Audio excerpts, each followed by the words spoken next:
Hey everybody, welcome to another episode of Rhyme and Space. Every Thursday, starting this amazing Thanksgiving, I'll be giving you all a new story. Today I'm telling a story that has some very ancient roots from China. It's called The Stonecutter.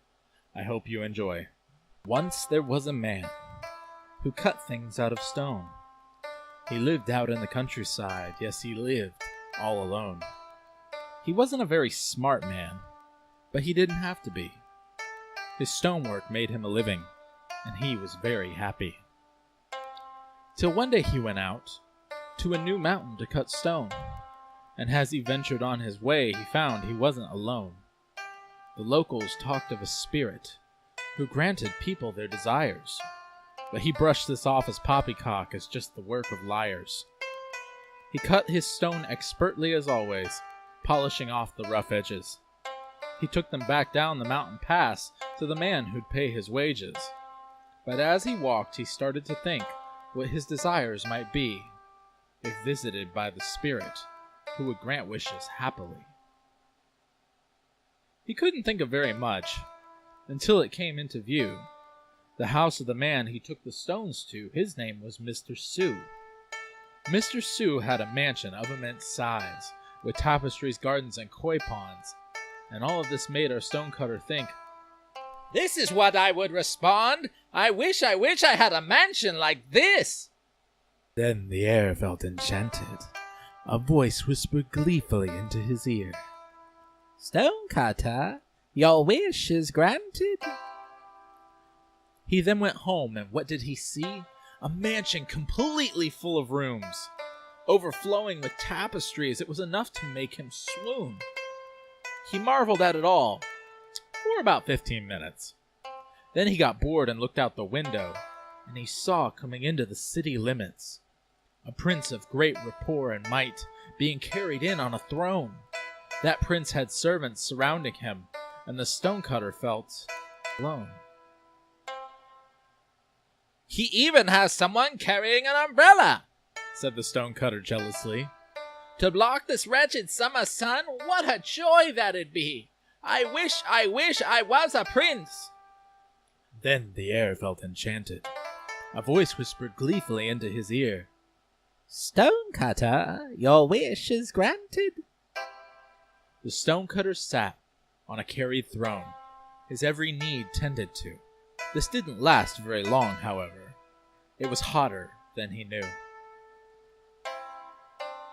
Even though it was nice having an umbrella over him, the sun still made him sweat and continued to brown his skin. He looked up in the sky at the blazing hot sun, and he began to think, "I can block the sun with an umbrella. I can even have a drink. But the sun is still more powerful than me, and one day it will make me retire. Yet the sun will still grow brightly, shining every hour.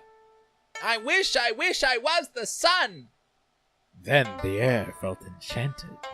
A voice whispered gleefully to him, "Stonecutter, your wish is granted." An instant later he was the sun, burning his power into the ground, scorching crops in his might, burning up rivers and towns.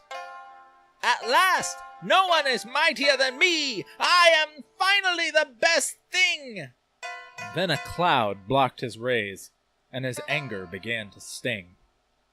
"This simple cloud blocks out my brightness! I thought nothing stood in my path. No stupid cloud will stop my power. There is no end to my wrath. I wish I was a cloud." Then the air felt enchanted. A voice whispered gleefully to him, "Stonecutter, your wish is granted." A split second later, and he was a cloud, and he drove down hard with rain. He learned to make hail in himself, so he destroyed the fields of grain. "No one is mightier now," he said, marveling in his might. "I'm so powerful, I can move mountains! Wait, that isn't right." He rained down on a mountain, but it wouldn't budge. Rock solid it stood in defiance. "This mountain won't move, so I must be it. It's time to make that alliance. I wish I was the mountain. Then the air felt enchanted. A voice whispered gleefully back to him, Stonecutter, your wish is granted. He stood as the mountain, and he could not be moved. The sun, it could not scorch him. The rain, it could not wash him away. Nothing could overtake him. He relaxed and took in all the power he had. The solidness of stone was surely the best thing he'd ever have. Then he listened carefully and heard a very faint sound. Chink, chink, chink, went something familiar. Then he looked down at the ground. A stonecutter! He exclaimed, flabbergasted and amazed. He's cutting me up! He's destroying my base! He is surely mightier than me! Now I know what I have to be! I wish I was a stonecutter! Then the air felt enchanted. A voice whispered gleefully back to him, Stonecutter, your wish is granted.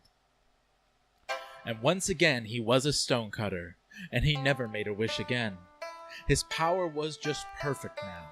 At least it was for him. And so the moral of our story, which we do not want to hide, is that the grass isn't always greener on the other side.